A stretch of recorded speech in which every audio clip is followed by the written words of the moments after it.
General George S. Patton fought in World War II, helping out the Allies with his early military experience in Mexico and in World War I.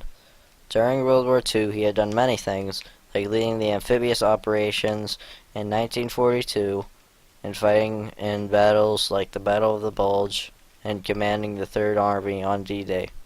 He had stirred up some controversy as well by slapping two people with PTSD. General Patton was born in November 11, 1885 in San Gabriel, California. From a young age, he knew he wanted to be part of the Army. He had come from an aristocratic family that was also a long line of military family which had served in the Civil War. He had graduated from the U.S. Military Academy at West Point in 1939. His first military experience was on the U.S.-Mexican border in 1915. His job was to lead cavalry troops to fight Mexican troops led by Pancho Villa. He was also an assistant to General John S. Pershing. His fight in the military was an unsuccessful one, though. He had also fought in World War I. In 1917, he had went to Europe to fight with Pershing again as an assistant. He was assigned to be the first officer for the U.S. Tank Corps. He had become known for tanks when he had won the first major tank battle in Cambrai, France. On November 8, 1942, the military forces of the U.S. and United Kingdom launched an amphibious operation against the French-held territories of Algeria and Morocco, which were controlled by Germany. On March 17, 1943, Patton's 1st Infantry won the Battle of Gaitar in Tunisia, where they successfully took Garsa and pushed the Germans and Italian forces out of North Africa. After that battle was won, Patton went to Casablanca, where he helped plan the invasion of Sicily, known as Operation Husky.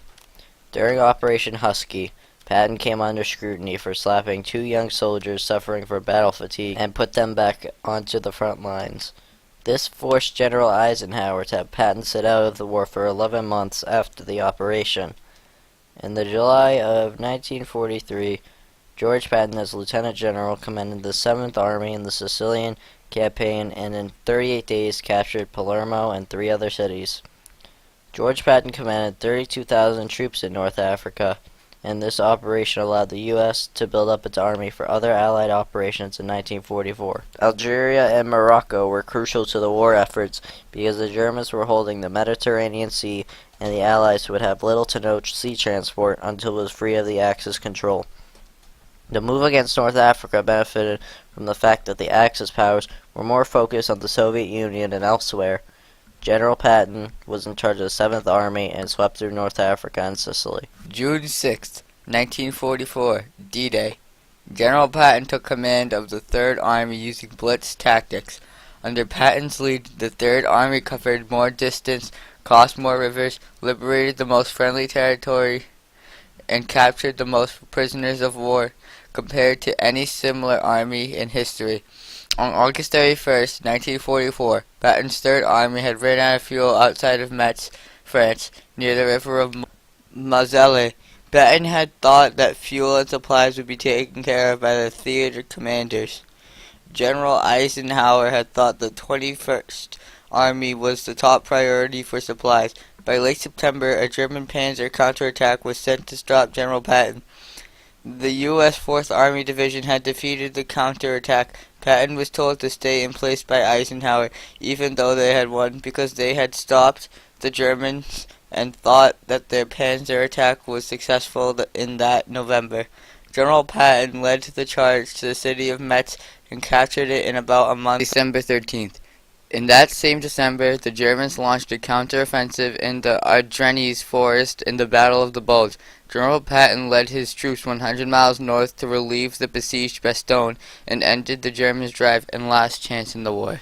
General Patton's military success and leadership skills have brought us to the world we are in today. Without Patton, we wouldn't have won many wars, and there could have been many different outcomes to wars, and even in the world we live in today. It's no fun to say to men that you love, go out and get killed. And we've had to say it. And by God, they have gone. And they have won. But I want you to remember that the sacrifice that these men have made must not be in vain. This war, as I said, is only half won.